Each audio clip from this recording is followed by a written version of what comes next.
So let's zoom back. Oops. Let's get ourselves organized. All right. So what's the problem? Well, the VOCs, or the hydrocarbons, that's a result of the incomplete combustion.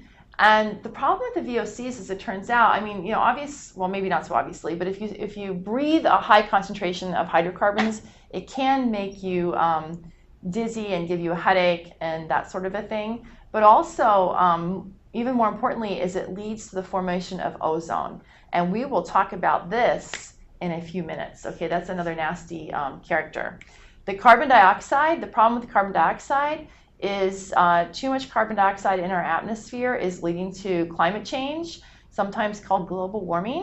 We're going to talk more about this later as well. Actually, in chapter 3 of the book, we'll have a whole chapter devoted to the issues around carbon dioxide and how that seemingly harmless, gas that we all produce all the time is leading to climate change. The carbon monoxide is really poisonous.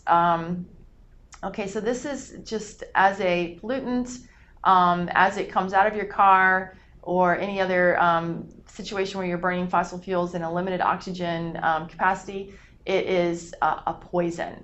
At high concentrations, it's lethal. It will kill you. At low concentrations, it can give you a headache, dizziness, nauseousness, and it can be very serious for people who already have cardiovascular disease because it's compromising the amount of oxygen that is carried to their body, and it puts stress and strain on their heart and lungs, which can lead to a heart attack.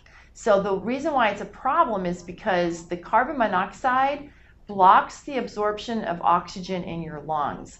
When you breathe in air, your hemoglobin in your red blood cells is a type of a protein in your red blood cells that makes your red blood cells red.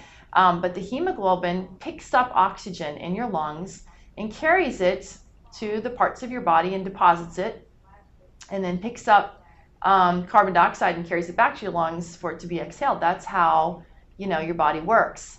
And the problem with carbon monoxide is that it will attach to the very same place on that hemoglobin where the oxygen needs to attach, on the iron in your hemoglobin molecule. It will attach and it will not come off. So whereas oxygen attaches on and off, depending on the pH of your blood and whatnot, it's going to pick up the oxygen, it's going to dump it off where your body needs it, and it's going to pick up carbon dioxide on the way back to the lungs. The blood does, but the carbon monoxide sticks right to that hemoglobin in your red blood cells, and it then once the carbon monoxide is stuck on, the hemoglobin is no longer available to pick up oxygen.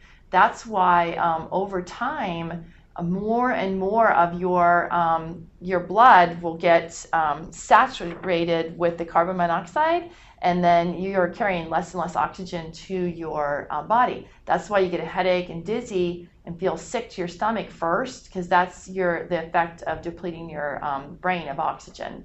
And then finally, you'll pass out. And if you have no way of moving your body away from the carbon monoxide, then it can kill you. So it's nasty. So obviously we recognize that. Even I just tell you a little side story.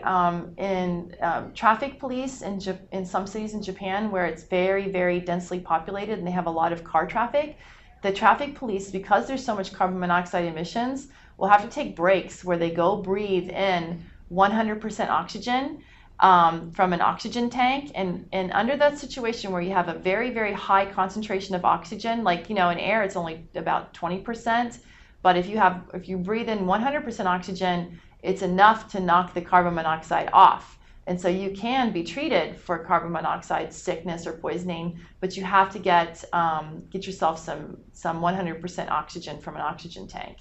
Okay, so you can be treated, but you got to catch it in time. So sometimes people who are exposed chronically to carbon monoxide will have to go breathe some 100% oxygen to knock that carbon monoxide off.